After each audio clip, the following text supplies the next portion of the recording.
We had a good day of practice yesterday following a hard-fought game with Nevada, and that's what it is right now. We have to keep prepping because it's game after game after game. Like Mike said, we have San Jose tomorrow, Air Force Saturday, Utah State Tuesday, and so we just have to trust in the process, trust that our kids want to get better, they work every day, and that we will continue to improve as a basketball team and hopefully have an ability to string some wins together right now, which we need to do. Thank you, Coach. We'll open up for questions, and we'll start with Lee Hamilton. Hey, Brian, a comment on Matt Bradley. You saw what he had done at Cal over 2.5 to 3 seasons. Has he stunned you at how dynamic he's become in this offense, creating shot, getting shot, making shot? Seems to be a complete offensive player, student of the game. Can you just talk about his dynamics? Yeah, I think he's getting more comfortable. He's a fantastic basketball player. Obviously scores the ball at every level. We see what he does in the low post. He gets that little fall-away jump shot. People can't do anything with it. Mid-range, he can shoot over guards. He can pull up, jump shoot. And then obviously when he makes the three like he did against Nevada, he's a real triple threat. And so he's hard to guard, and we've needed every point he scored in these games to come out on the winning side. On the flip side, how disappointed are you about how anemic the rest of the team is offensively? And do you have to now evaluate how you do your rotation so you don't wind up with a lot of bad fits on a non-productive offense when you have to go to the bench? Are you really concerned about this? I got to believe that we have guys that can put the ball in the basket. And Trey Pulliam is a perfect example. He's a guy that was maybe arguably our most dangerous player at the end of last season. So Trey hit a three. He hit a runner. He hit a pull-up jump shot off a ball screen. So hopefully he can generate some offense. Lamont Butler has proven to be a much more dangerous three-point shooter this year. So we have to get Lamont some open looks from three, and he's got to knock him down. Adam Seiko can shoot the three.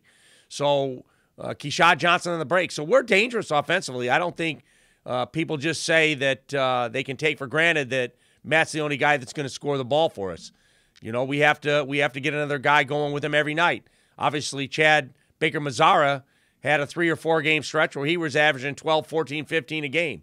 So we just have to catch a little offensive rhythm, and hopefully that happens moving forward, starting with San Jose. But I think we're dangerous offensively.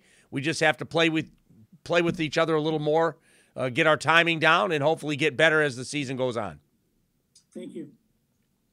Thanks, Lee. We'll go to Austin. Hey, Coach. You know, you're not one to really overlook teams ever, even if it's San Jose State who hasn't won a conference game yet. What have you seen from the Spartans that could pose some challenges tomorrow night? I always say if a team can shoot the three, they're dangerous, and they shoot the three at a high level. They make 9 a game. We can't run into a game where we're looking up and they've made 12 or 13 threes against us. So they shoot the ball from every position, from the 5, the 4, the point guard. They all shoot it.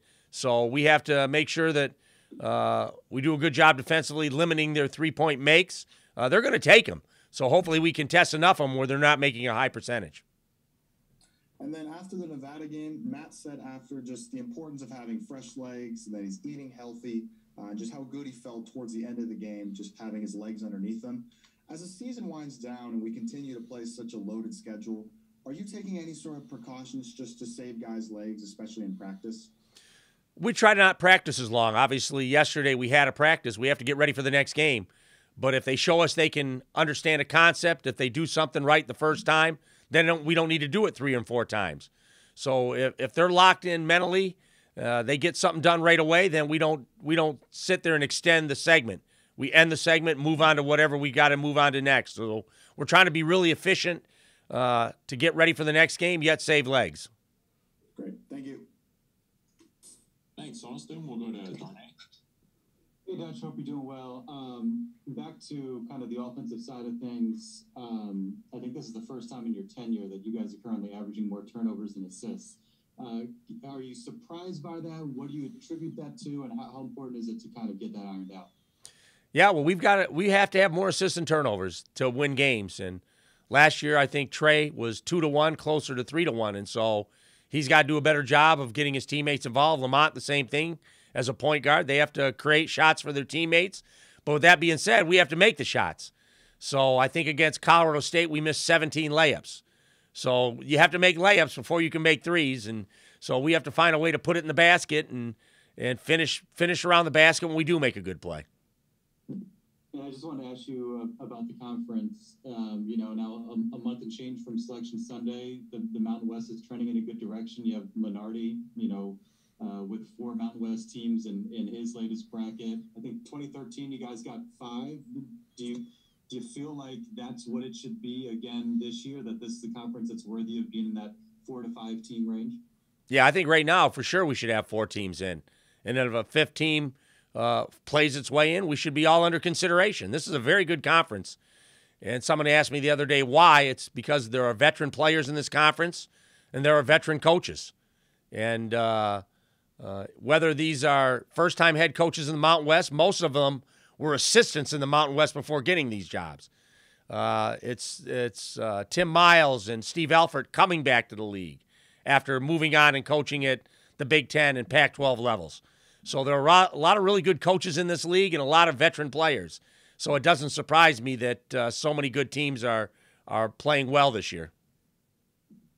And how does that impact just kind of, if you're on the bubble, you're on the bubble and you want to win every game. Like, I don't think that necessarily changes, but does it impact kind of your outlook when you're playing teams like Colorado State and Boise and others that are in that conversation where maybe you look at the schedule and you see fewer kind of trap games and bad losses presenting themselves?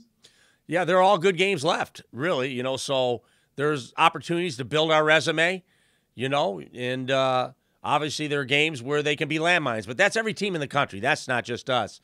And when we get down to that final weekend of the conference tournaments, there'll be 30 teams on the bubble. So you got to play your way in or you play your way out. To talk about it now, it's great for media. It's great conversation. But we know what we have to do. We have to win basketball games. And so if we do that, we'll take care of our business. Thank you.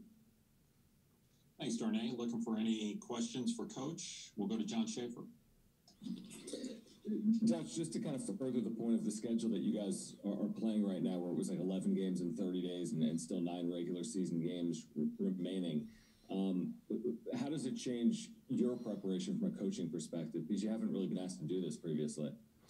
Yeah, I've got a great coaching staff, and so we were watching San Jose State tape for the last 2 days, and we threw some Air Force on today because we know we're going to play Air Force on Saturday. And then whatever happens on Saturday, we know we're going to play Utah State on Tuesday. So our prep time is shortened, and it's nice to have a day off occasionally where we can rest legs and get our minds fresh. But we don't have that option now. We're playing a lot of games, and so it's Groundhog Day. Every day is the same day for our coaching staff. It doesn't matter whether it's Sunday or Tuesday or Saturday. Every day is the same for us right now. We work every day to get the team ready to play and hopefully do a good job of that. Does it feel a little bit like you've already kind of started a Mountain West tournament run where obviously in the tournament you're playing a lot of games in a short period of time? Do you feel like you're just doing that now for a month straight until the season ends? Yeah, I'll be interested to see what the conference tournament looks like, John, when we get to the end, when everyone's played so many games. Obviously, us more than anybody. Being the last team that went on pause, everyone else was on pause, so we were losing games. Then we finally went on pause, and so we had more games to make up than anybody. So I'm interested to see how we deal with that. And it's been every year, John. This is 2.5 years. Whether we couldn't go to the tournament when we were 30-2, last year winning the regular season and postseason titles in a COVID year with no fans in the stands, or this year where we're playing 11 games in 30 days. It's a challenge. And so nothing's been normal, but our teams have responded well to that challenge, and hopefully we will continue to do that.